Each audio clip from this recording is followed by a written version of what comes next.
Hello, welcome back to Steins Gate Zero.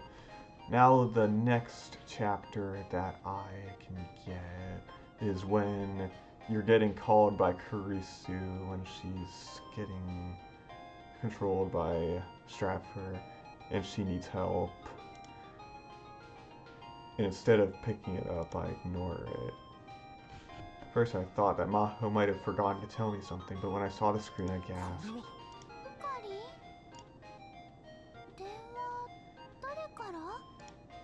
I stared at the screen, unable to answer. The phone kept ringing. What was the meaning of this? Why would Amadeus, who'd been taken over, be calling me? Was this some kind of trap? What should I do? Answer it? Or... I hesitated for a moment, and the call from Amadeus ended. My phone fell silent. And then, right after that, I suddenly felt incredibly dizzy, and everything went black.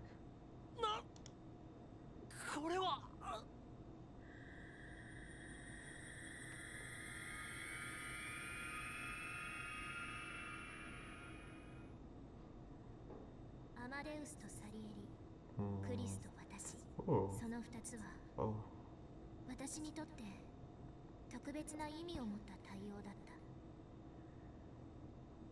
ボルフガング・アマデウス・モーツァルト、誰もが知っている、誰もが認める天才音楽家だ。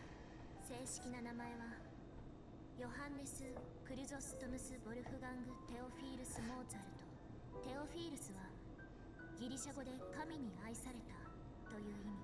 モーツァルトはその言葉を気に入り、同じ意味のラテン語アマデウスを通称にしたのだという。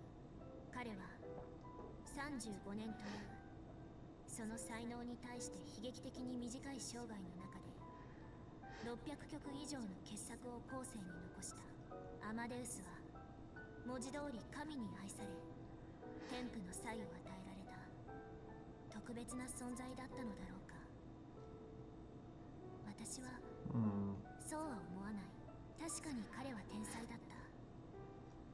けれどアマデウスにはアマデウスなりの努力と苦労があったに違いない。どんなに素晴らしい原石を持って生まれたところで磨き上げなければ宝石にはならない。彼の功績を天賦の際によるものと片付けてしまってはその努力と苦労に対して失礼だ。しかしそれは同時にモーツァルトになるためには彼と同等の原石を持って生まれなければならないということではないだろうか。この世界にはそういう原石を持っている人がたくさんいる。マキセ・クリス、私にとってマキセ・クリスがそういう人物だった。彼女の佇まいを見れば彼女の才能を感じることができた。彼女の中から溢れ出るアイディアの数々にいつも刺激をもらっていた。彼女と共に研究ができることが私には誇らしかった。けれど彼女にとって私がどういう存在だったのか私は知らない。改まって聞くのも気恥ずかしかった。いつか何かのついでに聞ければいいなと思っていた。けれど2010年7月28日、マキセ・クリスはこの世を去った。彼女にとって私がどういう存在だったのか、それを知る機会は永久に失われた。ボルフガング・アマデウス・モーツァルト、生前彼を終生のライバルだと考えていた人物が彼のすぐそばで生きていた。その人物の名はアントニオ・サリエリ。ビクトル・コンドリア大学の学内ネットワークでの私のアカウント名。サリエリは彼の名から取っている。クリスが亡くなった数週間後、研究所のネットワークシステムが更新され、その時につけた名前だ。生前クリスと共に開発し、今なお研究を続けているソフトウェアの名に対応させたかった。それ以上の意味はない。そのソフトウェアの名前はアマデウス。このニューラルネットワーク型人工知能に天才作曲家の名前を与えたのはレスキネン教授だ。当時私はそのネーミングをとてもいいアイデアだと思ったはずだし、今でもそう思っている。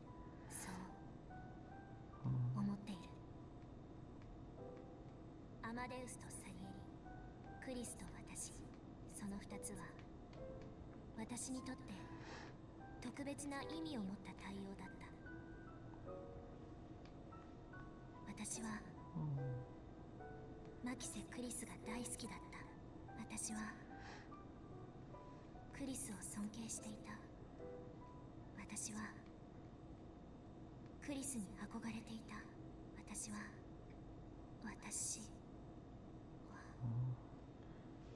Okay. Twin Automata. Okay, he didn't take the call from Kriso, so he's not saving her. The sense of dizziness that I experienced so many times before slowly faded. I was standing in the middle of the room holding my phone, Krisu.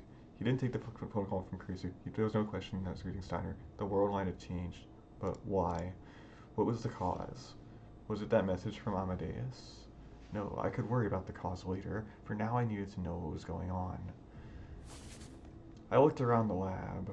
The place hadn't seemed to change much, but several people were missing. The missing ones were Kaid, Fubuki, and Ferris. Dari was sitting in front of his PC like always. And Mary was in the kitchen making instant coffee. She handed the steaming hot coffee to Maho, who was sitting on the sofa.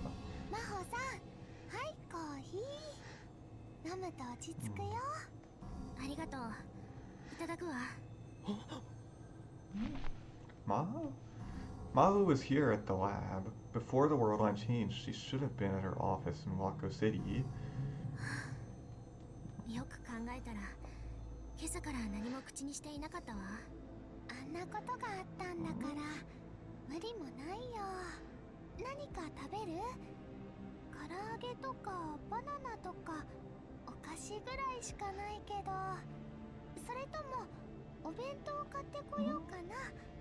あ、ピザを取るのもいいかも。ありがとう。でも大丈夫。そこまでお腹は空いていないから。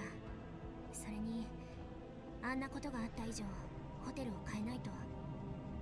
手続きが必要だろうからしばらくしたら戻るわ。今日は休むべきじゃね？顔色も良くないし、なんならラボに泊まっていけばいいよ。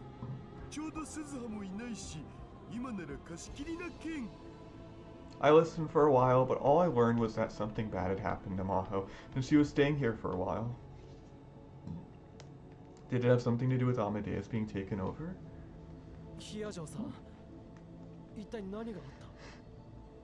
Maho, Daru, and Mayuri all seemed stunned at the question. 何がって？あ、いや、状況を整理したくてな。アマデウスはどうなった？接続は回復したのか？ I tried asking, but Maho just frowned as if she didn't know how to answer. Did that mean that Amadeus wasn't taken over at all in this world line? What? Someone has sent me a message on Orion. Kiryu, Moeka. Oh. Why would she be sending me Orion? Oh. I screamed when I realized that Moeka was right behind me. どこから現れた？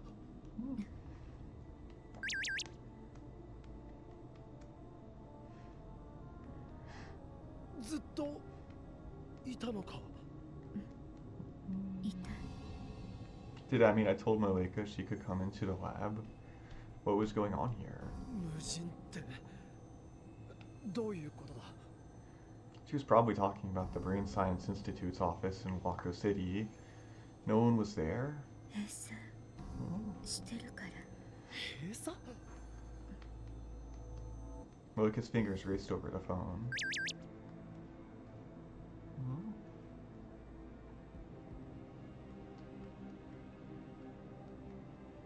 Gas 漏れ事故。 Oh. 昨日。 I didn't remember that. The world line change must have altered the past. それでヒアジョーさんはここに？言ったでしょ。それもあるけど、今朝ホテルの部屋が荒らされたって。それでやむなく桐生さん経由で岡部さんに連絡を取ったのよ。忘れたの？よく無事だったな。泥棒とは出くわさなかったのか？ええ、運が良かったわ。桐生さんのおかげとも言えるわね。不幸中の幸い。 Oh, alright, well, that's good. So that's how. I kind of understood how Maho had arrived here. ところで、かがりはどうしてる？ Dara looked at me again, confused. But Mary smiled. 今頃岩手かな。家族の人に会えてるといいね。Iwate. Why Iwate? Where did that come from? 家族の人が見つかったのか？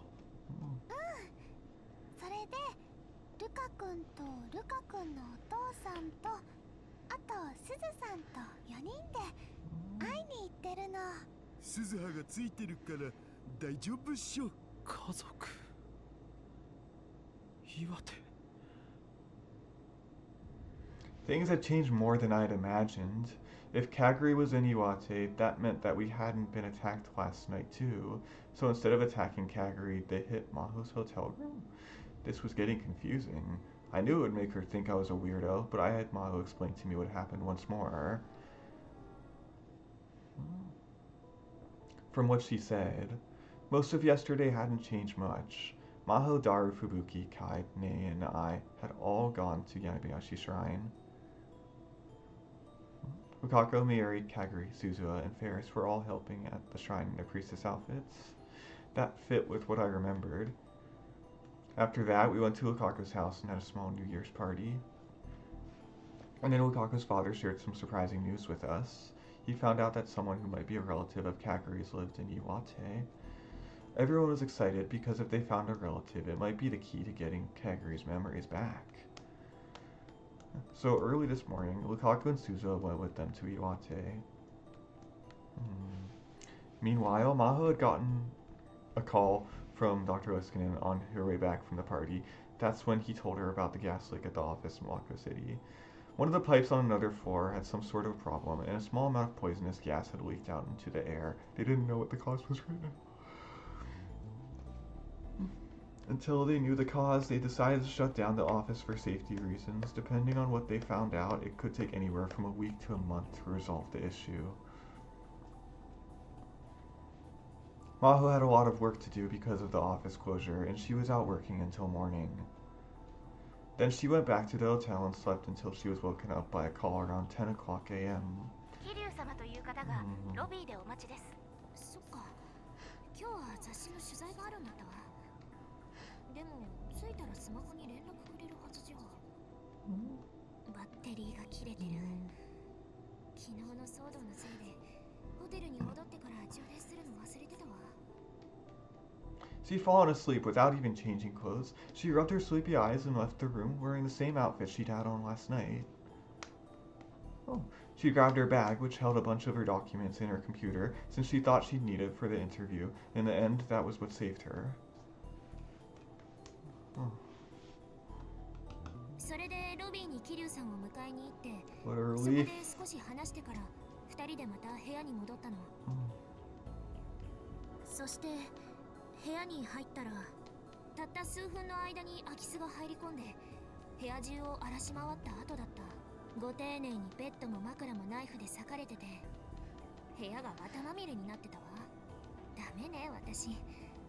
気が動転しちゃって何もできなかった。何か盗まれたものは？警察にも言われて確認したけど特に何も取られていなかったわ。財布もバッグに入れてあったし。部屋を開けている時間短かったから。ええ。それで空き巣も長居できなかったのかもしれないわね。ヒア城さんならまず狙われるのはお金とかよりも研究データとかじゃないか。それも大丈夫。データや資料は全部大学のサーバーに入っててパソコンの中には何も残らないようにしてあるの。あれは？あれって？例のノートパソコンとハードディスク。 I didn't need to tell her that I was talking about the ones that had belonged to Kurisu. 大丈夫。Mao pointed to the bag sitting beside the sofa. それもバッグに入れっぱなしだったから。そうか。それにあれは仮に盗まれたところでパスワードがわからない限り中身を取り出すのは不可能よ。空き巣の狙いは何だったんだろう。産業スパイの類なら PC とか書類とかでしょうね。オフィスのガス漏れの件は関係していると思うか？さあ、どうかしら。 Maho's smartphone rang. It was plugged in at the corner of the room charging. Evidently, it had charged enough to turn back on. Maho put her coffee cup on the table and stood up. Moeka looked at her, worried. もう大丈夫？ええ、ありがとう。 Maho took the phone from the charger and looked at it. But she quickly glanced back at me. クリスからだわ。 Kurisu. Did that mean that Amadeus hadn't been taken over? Maho answered the call, turning the phone so I could see it. 先輩、大丈夫ですか？怪我とかしてません？乱暴なこととかされませんでしたか？岡部？なんであんたが先輩と一緒にいるの？もしかしてあんたと先輩ってもうそんな仲なの？そんなんじゃないわ、クリス。今ラボにいるのよ。よかった。無事なんですね。ええ、だから落ち着きなさい。落ち着いていられるわけないでしょ。何回コールかけても繋がらなかったんですよ。ネットを検索したらホテルで空き巣があったみたいだし、それが先輩の部屋みたいだったし、とにかく心配したんです。オーケー、わかった。謝るわ。ごめんなさい。ありがとう、クリス。私は無事よ。空き巣に入られたのは本当だけど、鉢合わせはしなかった。今はここで休憩させてもらってる。スマホは充電を忘れて電源が落ちてたの。心配させたわね。いえ、何も起きていないならいいんです。 Kurisu didn't seem to have changed at all. Maho explained the events of yesterday to her, the same way she just explained them to me. というわけで、特に盗まれたものはなかったのよ。 Kurisu seemed to be lost in thought. どうかした？やっぱり犯人の狙いは研究データとかだったんでしょうか？でもさ、犯人ってかなり詳しくマホタンのこと調べてるじゃん。泊まってるホテルの部屋も把握してたし、マホタンが部屋を出たと同時に侵入したわけだし、それなのにホテルに研究データを置いてないことを知らないなんてありえる？となると、ヒアジョーさんがバッグに入れていたノートパソコンを取るつもりだったかもしれないな。でも、それの存在って知っているのは先輩と私と岡部だけのはずよ。あと僕も。なるほど。俺か誰のどちらかが犯人じゃない限り、ノートパソコンを狙った物取りである可能性はないか。もう一つ可能性があるとすれば、 Kurisu put her finger to her temple. 私の制御コードかもしれない。制御コード？ So are they それって safe? 管理者パスワードみたいなもの？ちょっと違うわ。岡部には前に説明したわよね。アマデウスのシステムの中には私だけがアクセスできる記憶領域があるの。ああ、秘密の日記のようなものだと言っていたな。そう、内部外部を問わず私に関するアクセスは常にその秘密の日記の中にログが残る。もし誰かが私の意思を奪って自由に制御するためにシステムを改造したとする。でも秘密の日記の中まではいじれないから、私は両者を比較して改造が行われたことを突き止め元に戻せるわけ。ああ、把握した。その秘密の日記を開ける鍵が制御コードなのか。そういうこと。アマデウスのシステムやデータの管理責任者はレスキネン教授だけど、制御コードを知っているのはこの世界でただ一人、マホ先輩だけなの。そうなのか。ええ、クリスの言う通りよ。仮にその空き巣が私の研究成果を狙っていたのだとしたら、手に入れられるのはそれくらいね。それは盗まれていないのか？大丈夫よ。ね、先輩。ええ、制御コードはどこにもメモなんかしてない。Pointing to her temple just as Kurisu had done. 私の頭の中にしかないから。That seemed like a dangerous way to keep them stored, honestly. If the thief found that out, they'd come after Maho herself next. しかし参ったわね。そうか、制撃行動を狙ってるかもしれないのね。日本をすぐに離れるわけにはいかないけど、また襲われるのは避けたいわ。とはいえどうしたものかしら。落ち着くまでラボにいるといいよ。それともマユシーのお家に来る？ありがとうマユリさん。でもそこまで厄介にはなれないわ。It hadn't happened in this world line, but I still found myself remembering the attack on Kaguri. Neither Mayuri's house nor the lab seemed safe. それでみんなでうちに来たのかな？ああ、 An hour later, we'd all gone to Ferris's み condo. んなで散々相談したんだが、フェイリスのマンションに数日 Yay. 滞在させてもらうのが Good thing we have a friend like her. なんと言ったらいいか。Maho seemed hesitant, but Ferris crossed her arms and nodded satisfied. その結論は間違ってない。確かに Yay. このマンションは万全のセキュリティで守られているから安全にゃん。それに黒木もいるし。黒木？さっき玄関で会った羊さんだよ。本物の羊さんなんだよ。Yeah. ああ。でもそれがどうしたの？黒木さんは最強羊なんだ。 What is this, Danganronpa? I'll pass on explaining any more than that. Honestly, I don't know the details myself. I didn't think it was a good idea to ask him either. The ultimate butler. He's just an amazing guy, that's all. 奥の客間を使うといいにゃ。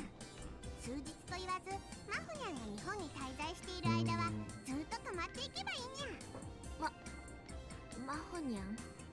え？キリュウさん、何？取材、私ヒアジョ博士に取材をしないと。あ、そうだったわ。今日は本来それをする予定だったのよね。日を改めて喫茶店かどこかで。ひらめいたにゃ。え？モエニャンも一緒にお泊まりすればいいにゃ。え？客間は2人でも十分泊まれる広さがあるんやし、女の子がもう一人いればマホニャンも安心にゃ。それはそうかもしれないけど。モエニャン、どうかにゃ。萌えにゃ。待てフェイリス、それは I was about to say that it was dangerous. Moeka Kiryu could be around her. At least I still didn't trust her. But それいいんじゃね？桐生氏って裏稼業に片足突っ込んでる関係で護身術も身につけてるって言ってたじゃん。でしょ？一応僕やオカリンなんかよりよっぽど強いってことだ。だがどうにゃ？モエニャン。構わない。決まりにゃ。2人もいたらお邪魔じゃないかしら。全然気にしなくていいにゃ。フェイリスは一人っ子だったから、お姉さんと妹ちゃんが増えたみたいで嬉しいにゃ。私は成人してないよ。oh, this is cute. In the end, my opposition to it was completely ignored. So cute being around Paris. The next day was the last day of New Year's break. I came to Akihabara for the third day in a row. I wanted to visit Paris's condo and check up on Maho. いや、違うか。桐生萌香の様子を確認するためだな。Maho and Moeka had ended up staying together yesterday without anyone really thinking about it. Moeka would get to interview Maho, and Maho would feel better having someone around, so this was probably the best option. But I knew something about Moeka that no one else did. Moeka Kiryu was around her. She didn't know self-defense. She knew how to kill someone if she needed to. But who would she try to kill? In this world line, I wasn't looking for the IBM 5100 or making a time machine. The Rounders were probably ignoring us. 理屈では分かっているんだが。Even on the last day of vacation, Akihabara was as lively as ever.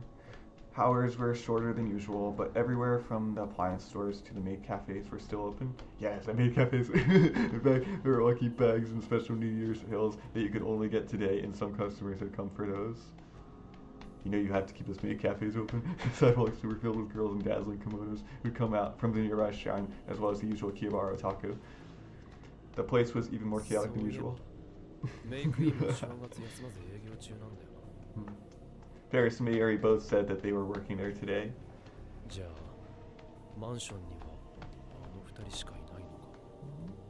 Kuroki should be there too, I guess.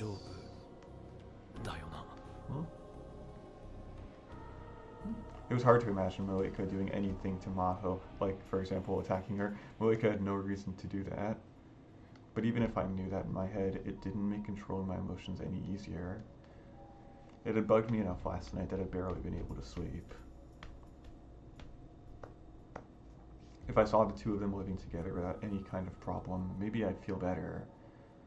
I hurried to Ferris's condo.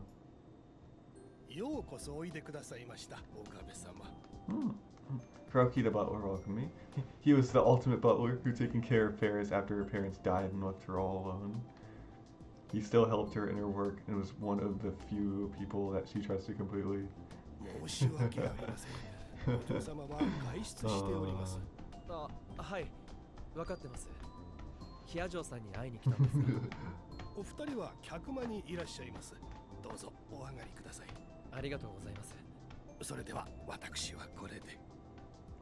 Kuroki spun around 180 degrees with the same trained and effortless movement as always, then went to take the shortest path back to his room. He must have tripped because he staggered slightly and stopped.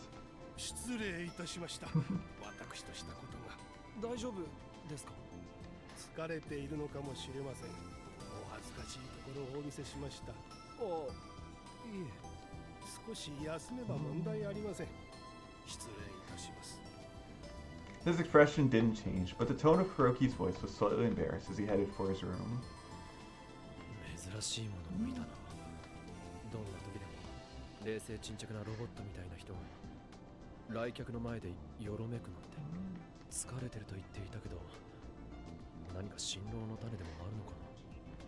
No, for now I needed to worry about Maho.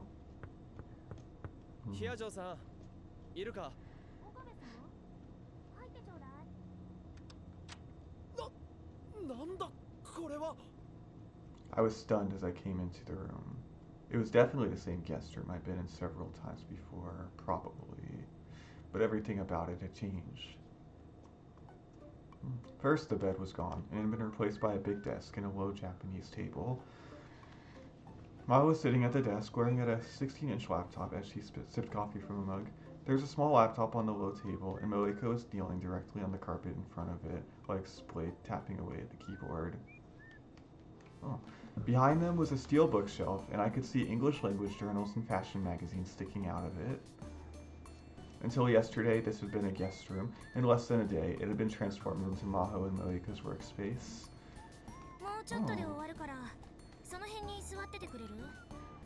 Maho put down the coffee cup without looking away from the screen, which was filled with complicated and constantly changing 3D graphs.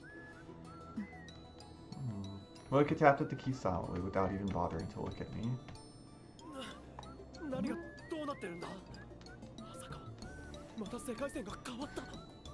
I quickly covered my mouth with my hand, but the two of them were so engrossed in their work, they didn't respond at all. Once she hit a stopping point, Maho spun around in her chair to face me. She didn't seem to think anything was out of the ordinary.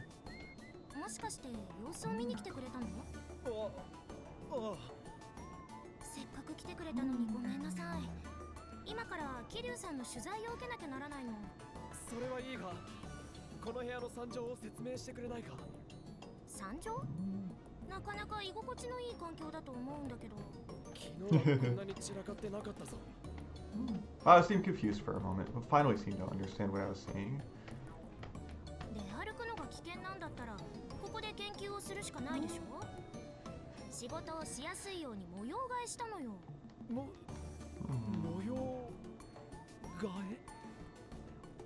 This went far beyond what I call reorganization. Neither Daru nor I were very good at cleaning, but we weren't this bad. This is just how she does it.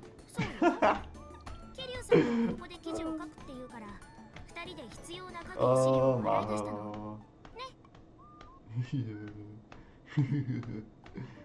この短時間で机や本棚はどこから持ってきたんだ。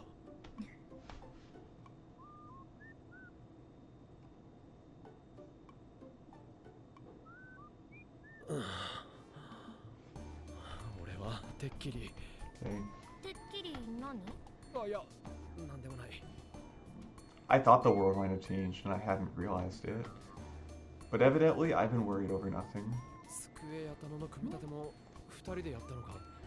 執事の方にお願いしたわ。あの人すごいわね。ああ、だから黒木さん疲れてたのか。 That explained a lot, but just hearing all this had exhausted me. I found a place to sit down お and っと、 I caught my foot on something. I looked down to see a thick book, its pages open. これはそれはまた後で見るから避けて通って。ページをめくらないように注意して。 You're really gonna leave a book you're gonna read on the ground. 概算だけど19時間後くらいかしら。本棚があるんだからしまっておけばいい。すぐに再読するつもりの本をいちいち本棚に戻すなんて非合理的よ。科学者の取るべきアプローチではないわ。 そういう問題か。 It's gonna get dirty. I looked at the floor and saw 4 other open books. That wasn't all. The carpet was strewn with papers, used cups of instant ramen, bath towels, handkerchiefs, and other things. Their old clothes were lying out too. I saw a skirt, a t-shirt, a blouse, socks, tights, and other items of clothing. It was a lot like when I visited Moeka's house in the other line before all this. Girl, have you heard of laundry? Evidently neither Moeka nor Maho were the type to worry about keeping things clean. There was enough space around the little table to move, but there was enough junk around where Moeka was sitting that it would be impossible to sit next to her. 本や書類以外のものは横にどかしてもいいかな。どうぞ。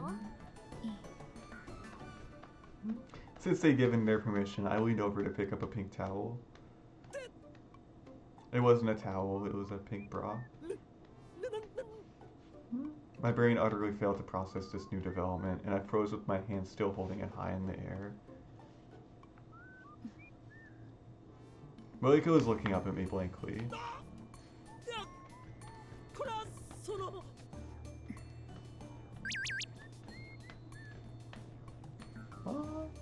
Oh. I screamed and threw the bra away. Oh. Moeka glanced downwards, her cheeks were slightly flushed. Her hands quickly moved to cover her chest. Aw. That's okay. I tried as best as I could to get it out of my mind, then found a space in the corner that was still relatively clean and sat down. There was a round pink fridge in the corner with plastic cups on top.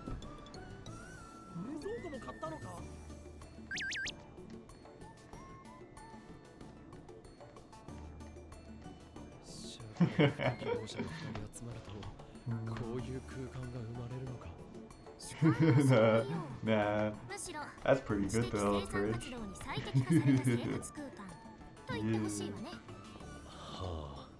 That I can agree with. It looked like I'd been worried over nothing after all.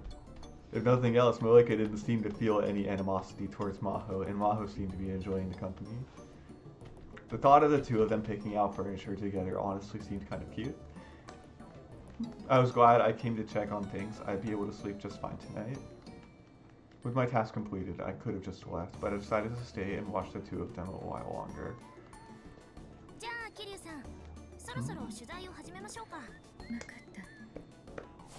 Moeka closed the laptop and moved it to the side, then started to go through her bag.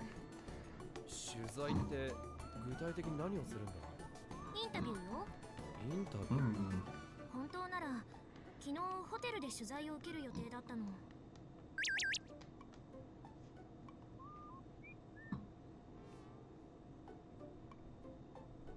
意外と仕事熱心なんだな。文章を書くのは好きだから。 In the Alpha World line, Moeka's job was just to cover to hide her workers around her, and even then, she'd been fired for incompetence, as I recalled. But in this world line, she seemed to be a hard worker. Was she actually working as a rounder? 私としてもこんなにお世話をかけているから、せめて桐生さんの仕事に協力できればなって。人工知能研究について多くの人に知ってもらえれば、私にとってもプラスになるし。桐生さん、準備できたかしら？ Moeka nodded and the interview began. Or it didn't actually.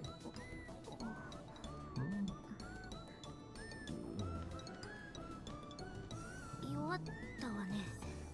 桐生さんは口下手だとは思っていたけど、ここまでとは。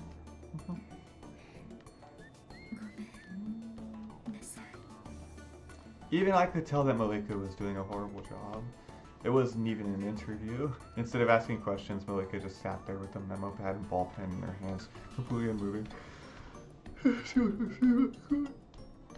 looked like she was about to cry. Maho and I tried our best to help move things along, but it didn't work. どうしましょうか。また後日にする？締め切りがスケジュールギリギリなの。そう。それなら今日中に済ませてしまうべきね。とはいえ、今すぐ桐生さんの口下手がどうにかなるってことはないわよね。ごめんな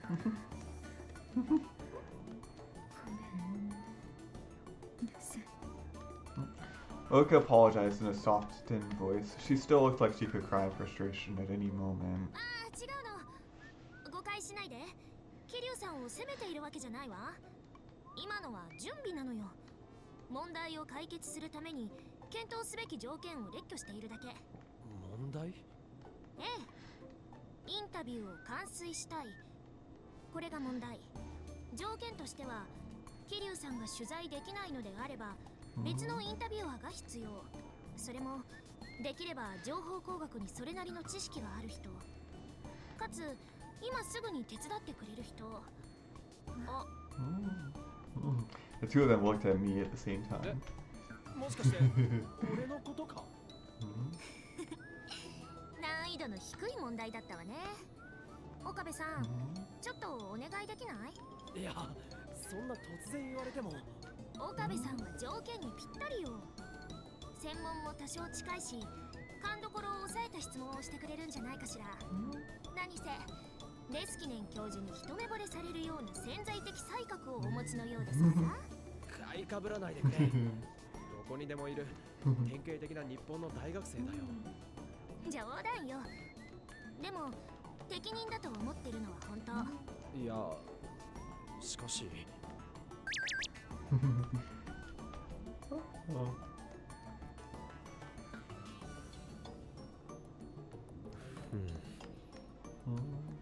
An interview, huh? If that would give me an opportunity to observe how they lived and also give me some pay, it wasn't a bad idea. I'd been spending enough time at the lab over the holidays that it had been cutting into my work hours. And lately I'd started to dream about going to Victor Conjo University too. The chance to talk to Maho Hiyajo, a very talented AI engineer, was invaluable. A lot of people probably would have paid money for it. わかったわ。俺もヒアジョさんの研究には興味があるしな。俺でよければ協力させてくれ。ありがとう。そう言って Happy up just doing it. それじゃあ早速始めましょう。桐生さん、記録はどうする？録音する。Moeka took out a voice recorder and put it on the desk. 私のペースで進めてしまっていいのよね。いい。自由に喋ってくれて。後で編集する。俺は何を聞けばいい She has a little hair sticking up too. 一応言っておくと俺だって人工知能については平均的日本人程度の知識しか持ってないぞ。そうね。私が思いつくままに喋ってもいいけど、せっかくだからディスカッション形式にしましょうか。その方が話も弾むでしょうし。The second she said those words, my mind filled with memories of the past. まあ、はい。いいですよ。ディスカッション形式の方が話も弾むでしょうし。ベさん、どうかした？大丈夫？ Both Maho and Moeka were staring at me ディス confused. カッション形式がお気に召さないなら。いや、そういうわけじゃない。すまない。クリスが君と同じことを言っていたのを思い出したんだ。クリスが？いつ？彼女が来日した時に ATF でタイムマシンの講義を。No, she didn't. That happened in another world line. In this world line, Kurisu died before she ever gave that lecture on the time machine or came to the lab. いや、勘違いかな。腰を折ってすまなかった。気にしないでくれ。そう？大丈夫ならいいけど。さて、何から始めましょうか。そうね。人工知能の研究はコンピューターの誕生とほぼ同時期からスタートしているの。私たちが作っている人工知能の心臓部はニューラルネットワークという技術をベースにしているのだけど、この技術が提案されたのが1950年頃。世界初のノイマン型コンピューターとされるエニアックが発表されたのが1946年よ。ほぼ同じよね。当時コンピューターは魔法のような機械だった。一度プログラムさえ組めばどんなに複雑な計算でも自動的に解いてくれるのだから。まあこれは今でもそうだけど、だから当時の研究者はもっとすごいプログラムを書けばもっと多くの問題を解いてくれるだろうと考えた。コンピューターが究極的に進化すればまるで人間のように知性を持ち思考するコンピューターが作れるようになるだろうとね。けれど残念ながらそうはならなかった。人間のような包括的な機能を有する人工知能は21世紀に至る今もまだ作られていない。もちろん人工知能学者が何もやってこなかったって話じゃないのよ。むしろ逆、究極の人工知能は完成に至っていないけど研究の過程で数えきれないほどの成果を情報科学分野にもたらしたわ。例えば画像をスキャンして文字を読み取る OCR 技術。これは人間が文字を認識するメカニズムとも共通点がある。近いうちにスマホに音声認識システムが搭載されるかもっていう噂があるけど、それも以前は人工知能研究の一環だったの。けれど研究が始まってから60年が経った今も人間と同じように機能する汎用的な人工知能の開発には世界中の誰も成功していない。アマデウスを除けばね。どうして誰も成功していないんだ？ごく簡単に言えば脳の原理が解明できていないからかしら。 Maho tapped her temple with her index finger. 脳にはまだ未知の部分が多いのよ。なぜたかが1000億個程度の神経細胞で構成された生体コンピューターが驚くべき性能を発揮できるのか。なぜ大量の情報を整理して記録しかつ瞬時に利用できるの It か。 is so な cool. ぜ That's a 一 lot 見 of すると無関係の事象を組み合わせてひらめくなんてことができるのか。あげればいくらでもあるわ。他に all も the 人間 technology. には容易に解けるのにコンピューターに解けない問題とかもあるしね。 I love the science parts of these novels. たくさんあるわよ。それらの問題を一つずつ解明していくのが私たちの研究だとも言えるわね。いまいちイメージが湧かないな。何か具体例を教えてもらえないか？そうね、フレーム問題について説明してみましょうか。例えば桐生さんがロボットだとしましょう。 Moeka had been taking notes, but she suddenly jerked up when her name was said. 私がロボッ正確にはロボットに搭載された人工知能ね。桐生さん、テーブルを使いたいのだけどレコーダーを少しどかしてもらってもいいかしら。 Moeka moved the voice recorder from the table to before her. Maho started to rummage through her bag as she did so. 確かこの中に。あ、これこれ。 She took out a small white box, small enough to fit inside her tiny hands, and she opened it and extracted the contents. It was an Upa, the same thing Mary collected. Maho handed it to me, so I took it and touched it. It had the texture of an eraser. 昨日まゆりさんがくれたの。可愛いわよね。 Was it really? I never quite understood what girls, particularly Mayuri, would find cute. I turned the Upa to her. She put it back in the box, closed the lid, and put the box in the center of the table. 今から簡単な実験をしてみるわね。岡部さん、桐生さんに命令して、その箱の中にあるウーパを取り出させてみて。命令？そうよ。桐生さんという人工知能が正しく動作するようにプログラムを送信するわけ。正しく動作するように。命令はできるだけ簡潔で、かつ厳密なものが望ましいわ。例えばこの部屋の中には箱がたくさんある。だけど他のどれでもなく、テーブルの上に置かれたこの箱を開けるように指示しなきゃダメ。送れる命令は文章だけ。指をさしてこの箱って示すのは反則よ。桐生さんは岡部さんに言われた命令をそのまま実行してみて。言われたことだけを可能な限り忠実に行うの。いいかしら。わかった。では実験開始。岡部さん、命令をどうぞ。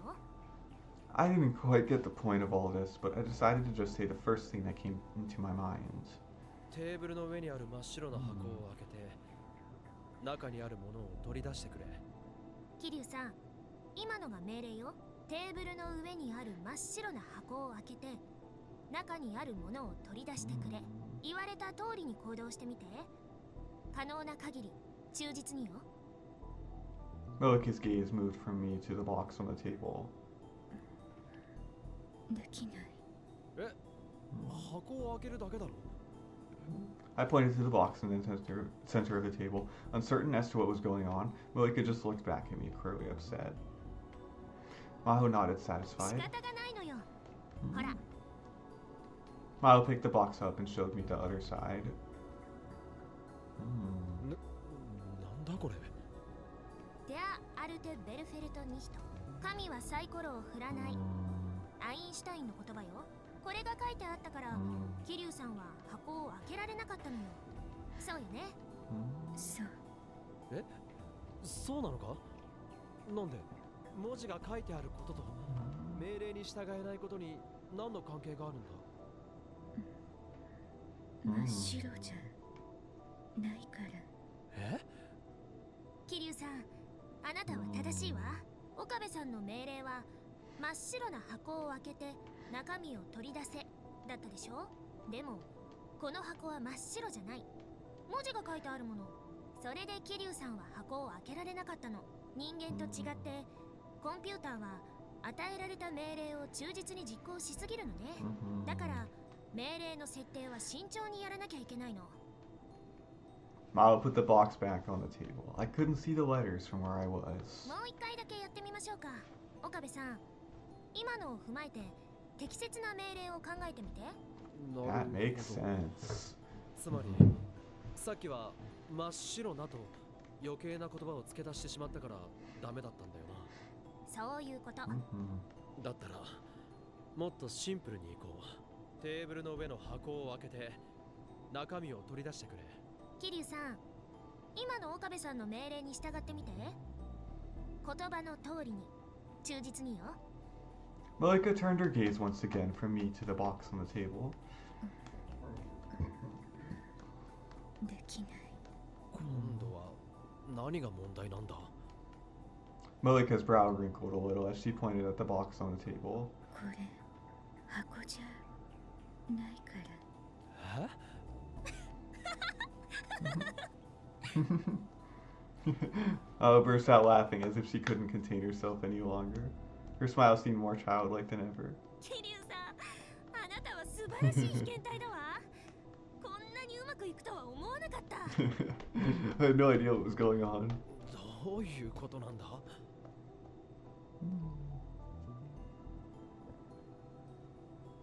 Mao turned the box around and explained the trick to me. これは箱ではない書き足したのかこの言葉が書いてあったから桐生さんはこれが箱であると断 Oh, 定 that's できなかっ great. た。だから開けられなかった。そうよね。そう。いや表面に何が書いてあっても箱は箱だろ。人工知能にはそれはわからないわ。箱というのがどういうものなのかを丁寧に教えてあげないといけないの。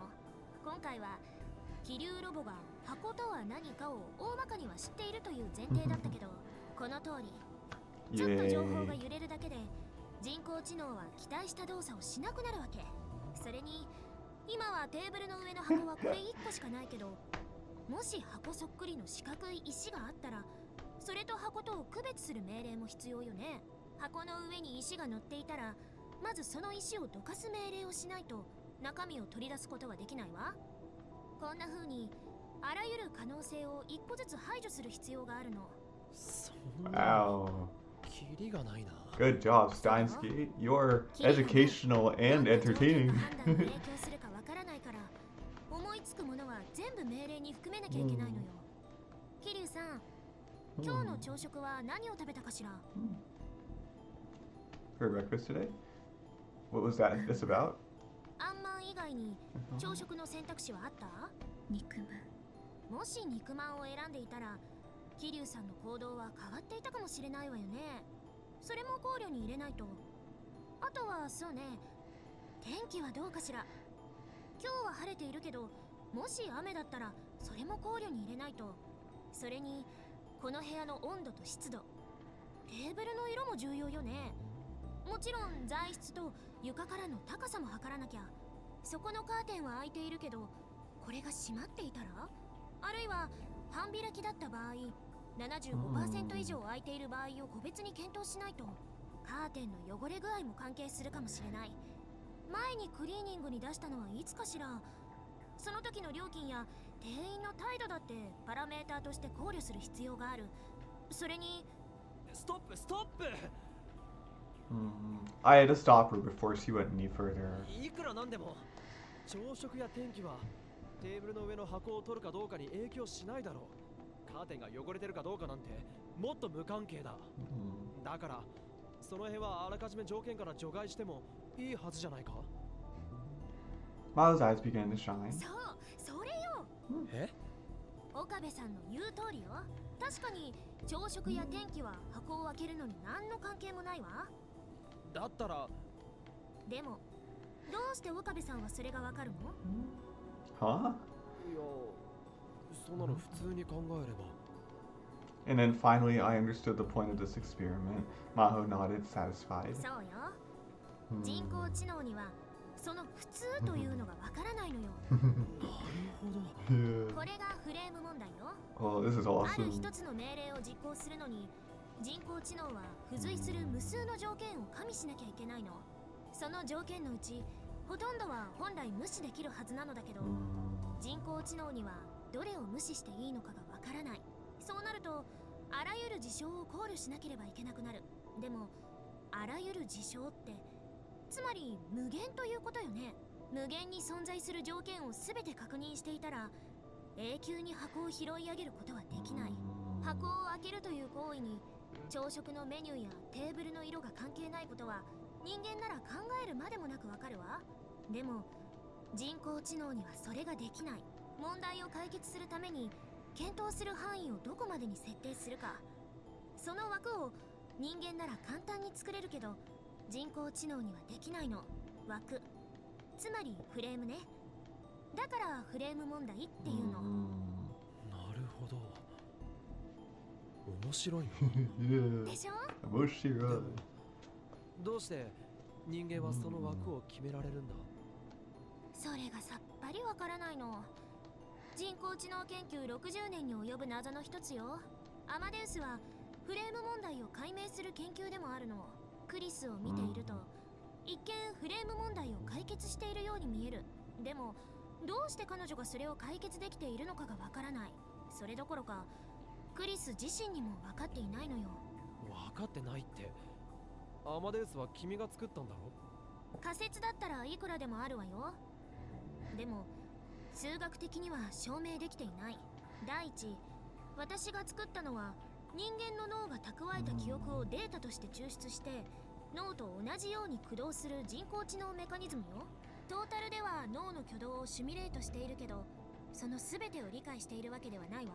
地球と同じだけの質量を持った物体を作れば 1G の重力を発生させられる。だけど重力の発生メカニズムを解明したことにはならない。そういえば分かりやすいかしら。全く分かりやすくはないが、言いたいことは分かった。人間のように動く人工知能はできた。けれど、それがなぜ人間のように動くのかはまだ分かってないわけだ。そういうこと。でもこれだって人工知能研究においては画期的な発展なのよ。神経細胞の挙動をシミュレートする研究は以前から行われていたの。だけど効率的に機能するデータを作る方法が見つからなかった。人間が何十年もかけて見聞きして整理分類して脳の中に構築したとんでもなく複雑回帰なデータ。つまり記憶か。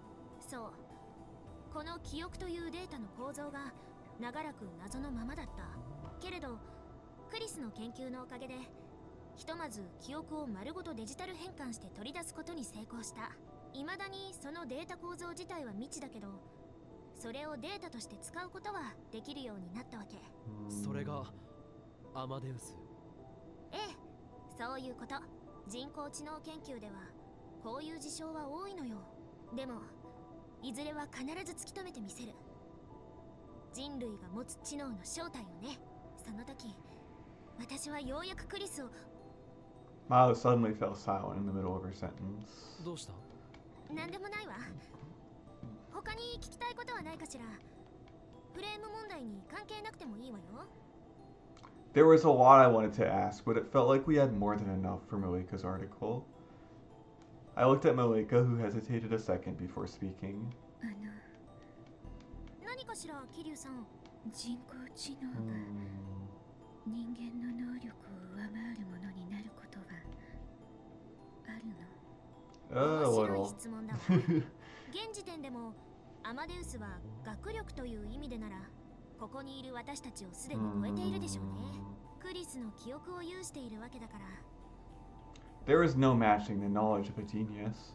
I'd gone up against Kurisu any number of times and learned that the hard way. でもそれはあくまで私たちと比べた場合、クリスのベースはクリス本人、つまり人間の記憶よ。これが人間の能力を上回っているとみなすかは検討が必要でしょうね。ただし人間の能力を上回る人工知能ができるまではあとちょっとだと思うわ。もともと研究者の間では2050年くらいには人工知能が人間を超える時代が来ると言われているの。いわゆるシンギュラリティポイントね。アマデウスの登場によってその日は想定よりももっとずっと早く到来するはず。 You know what? I kind of believe that. ございました。どういたしまして。機械が人間を上回るか。映画みたいな話だな。ありえるのか？あら、工学系の大学生とは思えない発言ね。岡部さんは飛行機のように空を飛べないでしょ。新幹線より早く移動できないし、安物の電卓より計算が早いわけでもない。今この時点でも機械の能力はすでに人間を大きく上回っているのよ。脳だけが例外だなんて誰にも言えない。この世界に科学で説明できない奇跡のメカニズムなんて存在しないのよ。全ては物理現象なのだから、原理を解明すれば必ず人工的に作れるわ。未解明の問題を全て解決して真の人工知能を作る。それが私の仕事よ。インタビューとしてはこんな感じでどうかしら、桐生さん。But Moeka just stared at her memo pad and didn't look up. 桐生さん？これで十分。きっと面白い記事になる。岡部君も Wow. ありがとう。 That was so good. 俺も興味深く聞かせてもらったよ。 That's really good. I wanted to talk a little more about both Maho and Moeka seem to have work to do, so I decided to leave. That's what's really good about these novels, the science. 物理現象か。 Oh, that part was so good. Who wrote that part? That was so good. Maho thought exactly the way most AI researchers did, that there were no black boxes in their human brain, but I knew the truth. There were things inside the brain that science couldn't explain. リーディングしたいなって。何なんだろうな。 Who wrote that part? Was it ever going to be scientifically explained? Well, if you can write it in a visual novel, I wonder if you can make it in real life too. 危ない危ない。Maho quickly took back her yawn and looked around to see if anyone saw her. There were other people doing the same thing she was, leaning up against the railing of the bridge and killing time. Of course, they were all too focused on themselves to pay her any mind. She planned on spending the day at Ferris's house, taking care of the paperwork left over from the office's temporary closure. But this morning, she got a call from Dr. Leskinen that had sent her hurrying to Tokyo Denki University. Tokyo Denki had, it seemed, offered them a temporary room at the school while their office was closed. Dr. Leskinen had called Dr. Izaki at Tokyo Denki, who had given it to them without a second thought. So now she had decided to pay the new office a visit and discuss what they planned to do for the future. The Kanda campus for Tokyo Denki University wasn't that far away from Akihabara, it seemed. しかしまあいい天気ね。 The sky that poked out between the buildings had the clear color that was unique to winter. She'd spent the whole of yesterday cooped up inside her room, so the cold air felt good. She crossed her arms and reached upwards. しかし遅いわね。 The reason she was standing here was that she was waiting for Moeka. あ、来た。わ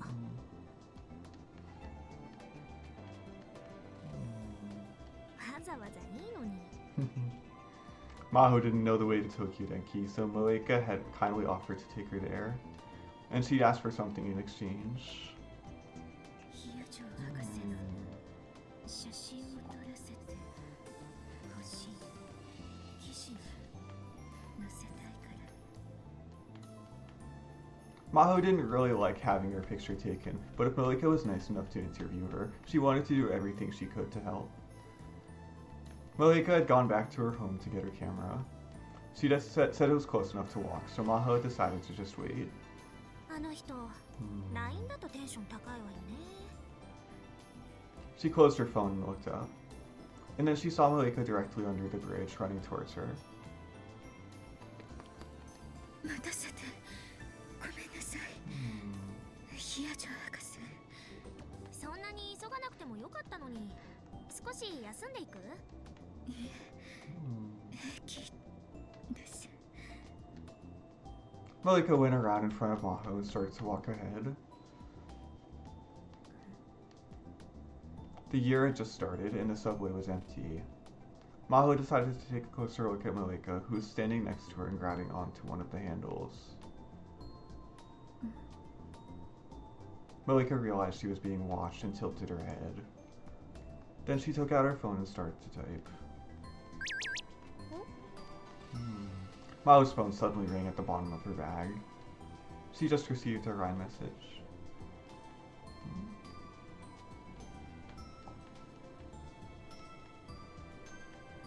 Moeka's expression didn't change much, but Maho thought that didn't mean she had no feelings. When she looked into Moeka's thin, pretty eyes, she could see that she was an interested observer of many things. Maybe that's what you'd expect from a writer.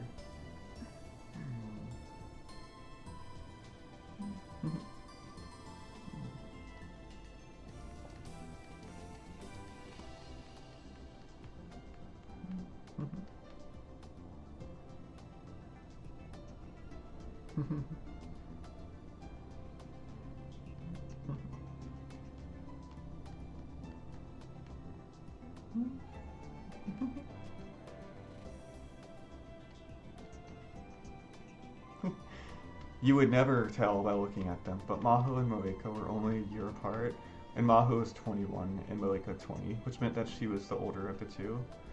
Maho couldn't help but wonder what kind of deal you had to make with God to get that height in a fellowship prince. Yeah.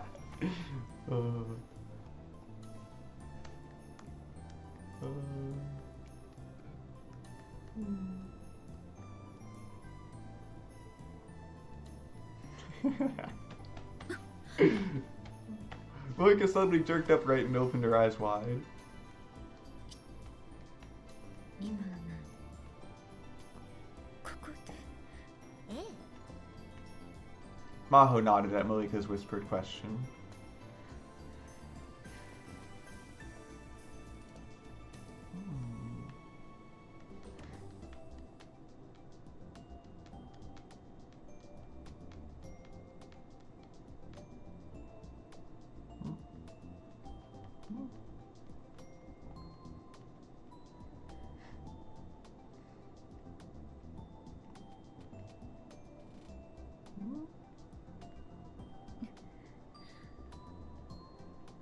Moeka seemed to steel herself and then turned towards Maho. ヒヤ長さん、よろしくお願いします。ええ、よろしくね、キリンさん。The train arrived at their station. Wait, I like some of the pictures in the train too. The area around Tokyo Denki was quiet. Moeka told her that the surrounding areas were offices and government buildings, which meant at this time of year there was almost no one around. She felt bad, but decided to have Moeka wait outside.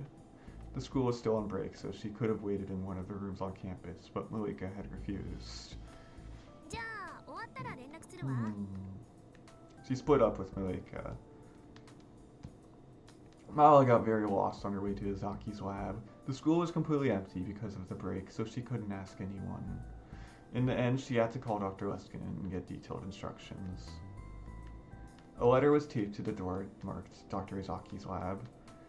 The letter had a photo of a smiling Dr. Leskinen, along with some low-resolution text that looks like it was directly printed from a PC screen. 世界脳科学総合研究機構日本オフィス準備室の設立者アレクシス・レスキネンからのお願いをお読みください。これをご覧の皆様全員から1ドルずついただければすぐにでもおでん缶が食べられます。相変わらずこういうのが好きね、教授は。No matter how formal the setting, when the professor wanted to tell a joke, he'd do it. He really was just like a child. But his carefree personality let Maho and Kurisu relax and enjoy their work. Suddenly remembering Kurisu made her heart ache a little. She suddenly realized that her sudden change of address, coupled with living with a person she'd barely even met, was taking its toll on her. Today, she'd finally get the chance to talk to her again. Or more accurately, the memories she'd left behind. 教授？レスキネン教授？ When she stepped inside the lab and called the professor's name, the giant in the back came running to greet her. いやー、Maho、よく来てくれたね。パワーアップした準備室へようこそ。はあ、つまりこのテーブルとソファー2つがパワーアップした準備室なんですね。Yes、シンプルであることこそが真理へ近づく秘訣であるというだろう。誰の言葉ですか？私さ。The professor clapped his hands and laughed. Maho ignored him and went to sit on the sofa. He didn't seem hurt. さてと、それで今後のことについてだが。ああ、すみません。アマデウスを立ち上げるのでちょっと待ってください。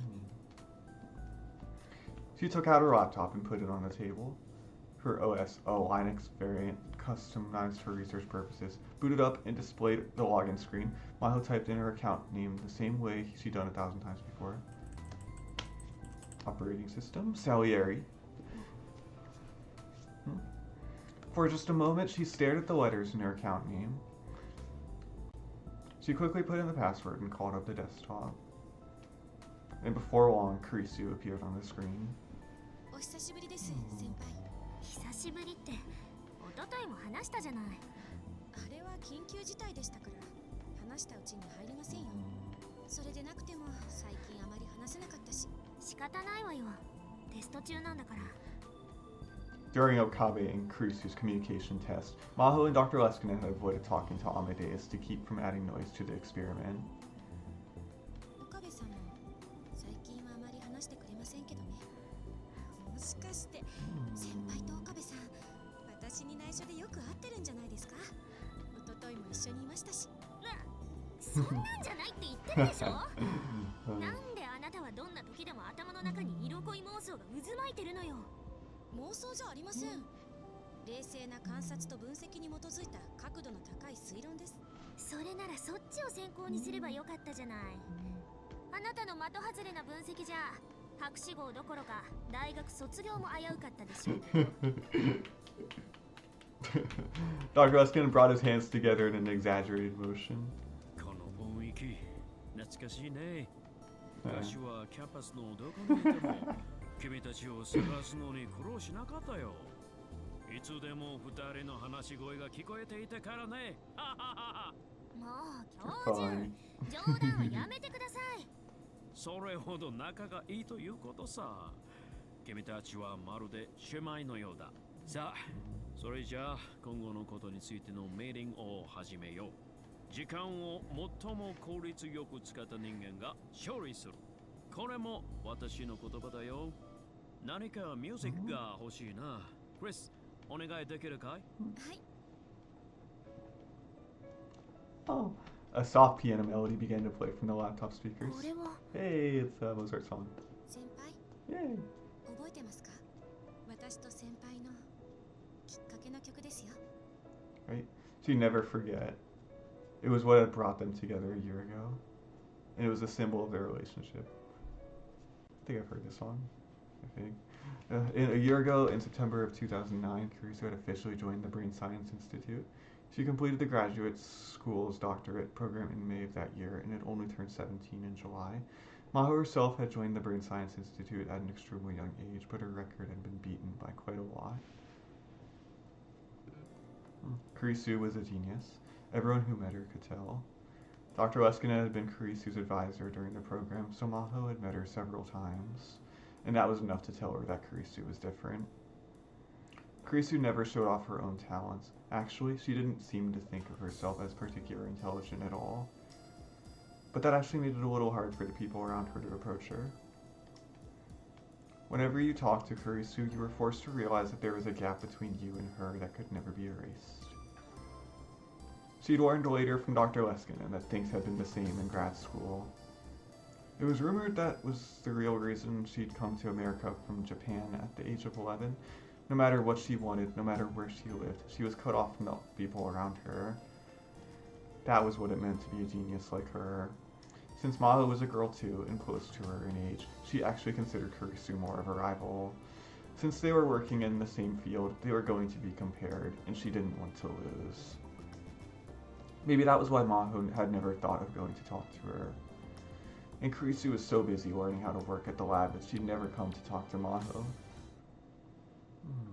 But then 2 weeks after Kurisu came to the lab, a certain classical song had changed their relationship forever. 再セット。 There were two types of people in the world, those who worked better with music and those who worked better with silence.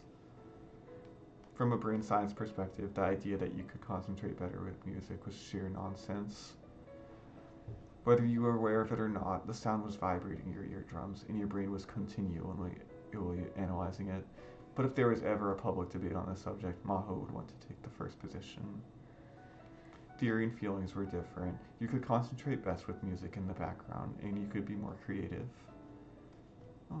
But there was one condition. 流していて集中できる音楽はモーツァルトが作曲したものに限る。Maho whispered to herself as she turned toward the computer. What about Beethoven, huh? She'd been running a patch on some equations for 2 full days and had finally completed. Today, she was going to spend the whole day analyzing the output. It was Saturday, so she was the only person in the lab. This was the one day she had this whole huge space to herself. So she decided to play Mozart's 11th Sonata from the speakers, not her headphones. She didn't intend to pay any attention to the music. This was more like a ritual she needed in order to concentrate. It was a warm-up exercise before she could dive into a sea of numbers and equations. Once she dove in, she wouldn't need it anymore, so she simply stopped hearing it. She stopped seeing everything around her, too. All she saw was the numbers and equations. All that was in her head were numbers and equations. All that was left was a thinking machine named Maho Hiyasho. Her mind left behind the bonds of her physical body, and the speed of her thoughts accelerated towards the infinite. Ooh, it was time for another fun journey. おはようございます。 Someone suddenly whispered in her ear, and Maho jumped out of her chair, lost her balance, and fell. She looked up and saw Kurisu staring down at her, beginning to panic. すみません。そんなに驚かれるとは思わなくて。クリス、驚かせないでよ。何度か呼んだんですけど聞こえなかったみたいで。Maho stood up and sat back in her chair. ごめんなさい。集中してて聞こえなかったわ。はい、そうだと思ってました。 Then you should have just let me alone. Maybe Kurisu could tell she was thinking that because she quickly added. 申し訳ないとは思ったんですが、せっかく休日に先輩とお会いしたわけだし挨拶しておきたいなって。それにまだ作業を始めたばかりのようでしたからお邪魔にはならないかなって。今来たの？はい、私だけかと思ったから驚きました。 Then Maho realized something was strange. あなた、今来たって言ったわよね。だったらなぜ私が作業を始めたばかりだと分かったの？それは Kurisu pointed to the speakers. まだ第一楽章の頭でしたから。ケッヘル331、モーツァルトピアノソナタ第11番イチョウチョ第一楽章。あなた、モーツァルト好きなの？かじった程度です。それにモーツァルト全般というよりはこの曲が好きなんです。世間的にはトルコ行進曲の方が有名ですけど、私はこの第一楽章の静かな調べの方が心地いいですね。私も同意見よ。よかった。私も気合を入れて集中するときは BGM にモーツァルトを流してます。科学者としての発言ではないですけどね。Maho couldn't help but laugh as she realized Kurisu was saying the same things she'd said earlier. In the 2 weeks since Kurisu had joined the team, Maho hadn't been quite sure how to deal with her, but now she wanted to know a little more. So she used the signal her co-workers always used when they wanted to take breaks. コーヒーでも飲む？賛成です。先輩にいくつか質問したいこともありますし。 As she watched Kurisu follow her, filled with energy, she was reminded of the pet dog she used to have. But later she would realize that that was one of the things that made Kurisu cute. She got 2 hot coffees from the lab coffee machine, and the two of them talked about their research for a while. It must have been a strange sight, 20-year-old Maho and 17-year-old Kurisu debating the latest developments in cerebral physiology while drinking coffee out of paper cups. But the two of them realized that since they'd never had someone of the same sex and age to work with, these conversations were a big help to both of them. Having the older Maho around must have been a particularly big help to Kurisu. Once in a while, Kurisu would still call her senpai, the Japanese word for an upperclassman or a more senior colleague. そういえば、アインシュタインはバイオリンが趣味だったらしいですね。モーツァルトを尊敬していたようね。モーツァルトを好きになることは由緒正しき科学者の伝統なのかもしれない。もしそうなら光栄ですね。After a short debate about their work, the two of them talked about Mozart until they finished their coffee. After she'd had a real conversation with Kurisu, Maho realized that she was totally different than her first impression. Every time she spoke, she'd smile or pout. It was adorable to watch. But the only thing she had in common with most people her age was her appearance. She was a genius. 先輩は、アインシュタインがあなたにとって死とは何かという質問にどう答えたか知ってます？いいえ、なんて言ったの？死とはモーツァルトを聞けなくなることだ。日本ではそれなりに有名な言葉なんですよ。Death means not getting to listen to Mozart anymore. It was a more romantic phrase than she'd expect from the Einstein she thought she knew. へえ、知らなかった。アインシュタインがそんなことを言ったのね。いいえ、言ってません。え？まあ、厳密には言っていないことは証明できませんけど、少なくとも記録は残っていないと思います。どういうこと？ Gracie smiled and put her finger up to her lips. 昔、日本で発売された本に別の本からの引用としてこの言葉が載っていたんです。けれど、その本には引用元の署名が書かれてなかったし、今に至るまで引用元の本は見つかっていません。著者がでっち上げたってこと？呆れた話ね。証明はできませんから断定もできませんけどね。でもこの言葉、私はとてもアインシュタインらしいロジカルなものだなって思うんです。ロジカル？ええ。だって死んだらモーツァルトは聞けなくなりますよね。そんなの当たり前じゃない。はい、当たり前なんです。モーツァルトに限らず、死んだら何も聞くことはできなくなる。命題は真ですね。ロジカルでしょ。あなた面白いわね。知性と幼さが一つの脳の中に同居してる。幼くなんかないですよ。ごめんなさい、遅くなったけど改めてよろしくね、クリス。Maho offered her hand and Kurisu shook it with a smile. Kurisu's hand was warm. よろしくお願いします、先輩。Mozart had brought the two of them together. Kurisu was a child beloved by God. Everyone was amazed and astonished by her unmatched creativity. Everyone including, of course, Maho. Aww. Something. It felt like she had to remember something important. おはようございます。 Oh, that's pretty cute. Someone suddenly whispered in your ear and Maho jumped off the sofa. 何？ クリスの言う通りだったね。 At some point, Dr. Leskin had picked up the laptop and taken it behind Maho's back. Kurisu was on the screen, laughing at her. Evidently, the professor had brought it close to Maho's ears and made Kurisu whisper to her. 先輩、今集中モードに入ってましたね。教授が何度呼びかけても自分の世界から帰ってこなかったですから。ああ、すみません。こんな非常事態でも研究する姿勢は大したものだよ。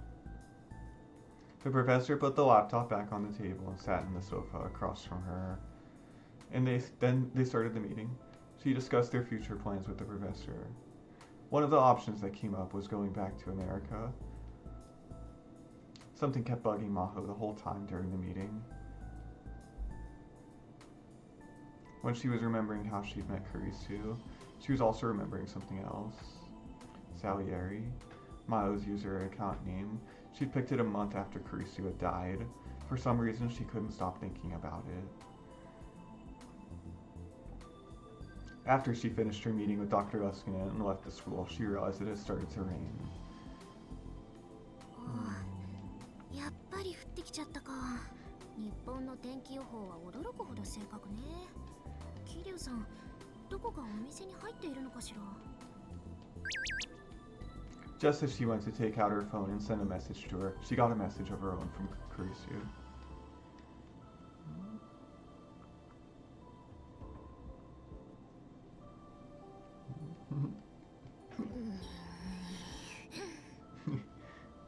She was about to snap and say something back when she saw Moeka in her field of vision. Whoa. She opened her folding umbrella and was crouching by the side of the road with her phone out. When Maho approached, she saw a flower blooming between the asphalt and shrubbery. Moeka was trying to take a picture of it. 桐生さん、ごめんなさい。お待たせしちゃったわね。Moeka looked up and opened her mouth hesitantly. ヒヤジョさん。 Maho was happy that she said her name. 花取ってたの？ Moeka nodded and looked back toward the grounds. There was a tiny flower blooming where the asphalt met the shrubbery. There was no other flower like it in view. The wind must have brought it here. The flower's color was striking, but something, perhaps the rain, made it look sickly. Moeka took a picture of it. Then another and another. The umbrella in her hand seemed to be stopping her from taking a good picture. 傘持ってましょうか。別に。いいからいいから。 Maho practically yanked the umbrella out of Moeka's hands. ありがとう。どういたしまして。 Moeka used both hands to steady her camera. Then, when it came into focus, she pressed the button. A moment later, she stood up, satisfied. うまく撮れた。もう大丈夫。ポートレートの準備かしら。Moeka shook her head. ヒヤジョさんの写真は撮れない。雨降ってきちゃったから風景を撮るのは習慣。写真を撮るのが好きなの？ Moeka shook her head again. 証明、キョン。自分がどこにいたかの証明。証明？そう。それってどういう？ And then she heard the sound that meant she'd received a Ryan message. またクリスからかしら。私にも来てる。フェイリスさんから。フェイリスさん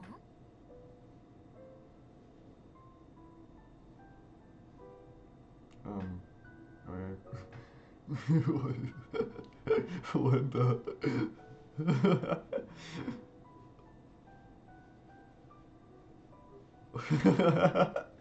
What the? um.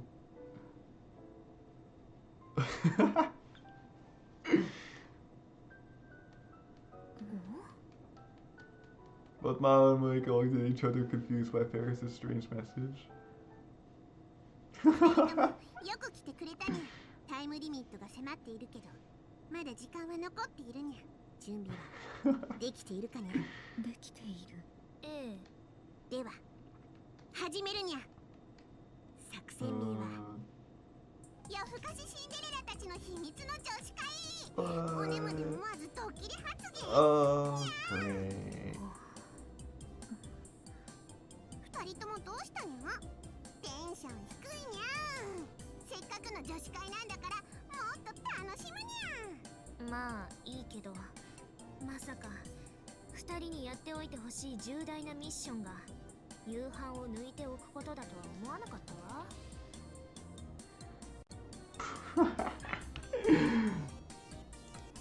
Nice.